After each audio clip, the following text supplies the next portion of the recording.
Jordana Brewster is bearing it all and getting real about her motherhood insecurities after relying on a surrogate to have her sons. I felt like I had a dirty little secret. I hadn't earned my child, Brewster, 46, recalled in a Monday, June 22nd essay for The Cut, adding that she felt like an imposter after welcoming her first baby, son Julian, in 2013. Brewster confessed that after a 3D sonogram in Texas for her first child, she was driving south and realized that her baby was heading north to a home I don't know, hearing sounds I can't recognize, getting used to routines foreign to me. I sobbed and sobbed in my hotel room until I almost vomited. I wanted to vomit, actually, because at least that would be real, the Dallas alum recalled. Maybe I just wanted to punish myself for not doing what any self-respecting woman can do, carry her own child. Pregnancy and childbirth were rites of passage, and I was grieving an experience I hadn't known I even wanted in the first place. Brewster explained that the choice to do surrogacy for both of her sons wasn't entirely mine, revealing that when she was 28, she suffered her first seizure. The Heart Eyes actress, who was married to Andrew Form at the time, shared that doctors eventually discovered that she had a mulberry-size cavernous malformation, CVM, an abnormal cluster of tightly packed, thin-walled blood vessels in the language area of my brain. CVM could cause seizures and potentially life-threatening bleeding, symptoms that can be controlled by medication, dietary changes, and in some circumstances, surgery. Brewster didn't take issue when a doctor told her that, for her health, she should avoid roller coasters and deep-sea diving. 3 years later, however, she discovered that her health issue would also complicate her path toward motherhood. When Brewster was 31, she said she started to think about having a baby, but her doctor told her that the increased blood flow caused by pregnancy would make it dangerous for myself and the baby. After suggesting surgery, the actress said her doctor discovered that the placement of the CVM could possibly affect her ability to speak and read, so she opted against having the procedure. Brewster then turned to gestational surrogacy, and soon after, seeds of doubt about how she could measure up as a mother without carrying her baby began to creep in. The preparation kept me busy, but it was empty. I was playing the role of mother-to-be while feeling nothing, Brewster confessed. The birth would change that, I was sure. I knew all about the overwhelming, profound love a mother feels for her child when she first holds him. When her eldest son was born in September 2013, she recalled wanting to hold him and have skin-on-skin contact as soon as possible.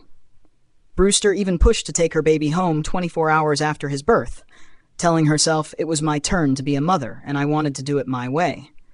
The thing is, I didn't entirely feel like one yet. I felt like an imposter.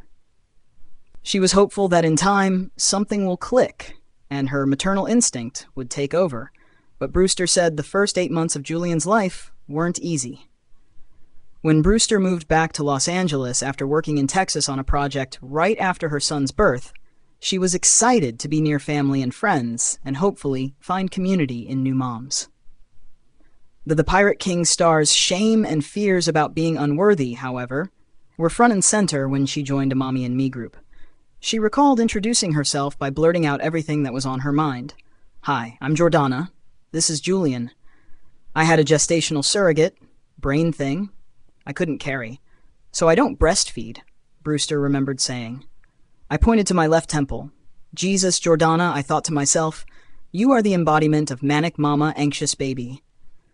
While the other mothers welcomed her into the fold, Brewster confessed she wished she was more honest back then with the new moms. Maybe they were also struggling with being present. Maybe they didn't feel an immediate shift and connection after giving birth, she wrote. But I kept quiet, convinced I was the only one. I kept quiet for years, on playdates, at school conferences, during sports matches. Brewster confessed, "The worst part of feeling like an imposter is that it creates an opening for other people's cruelty."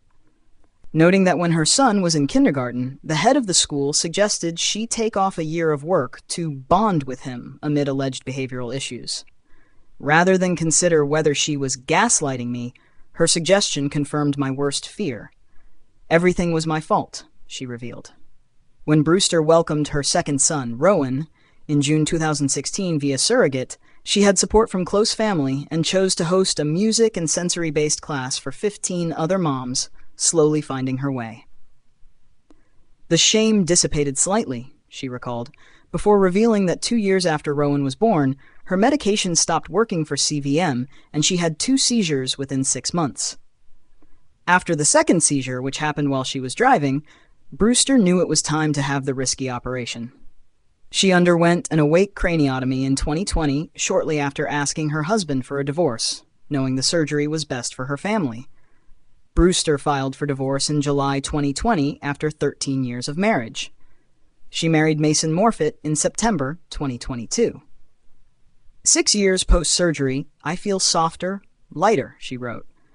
Maybe the surgery needed to happen so that I could somehow reconcile the choice not to carry my kids. Maybe that's too simple an answer.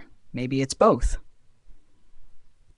Brewster reflected on her journey to motherhood, revealing that her first surrogate told her when they met that she was doing the easy part and that the real work would be raising her children. The real work of motherhood isn't just pregnancy. It's in the small, invisible, daily acts. The play dates, food fairs, school meetings, emergency room visits, the co-sleeping, Brewster concluded. It's in how I give over my time, energy, and attention day after day. Becoming a mother is earned. It's not a given.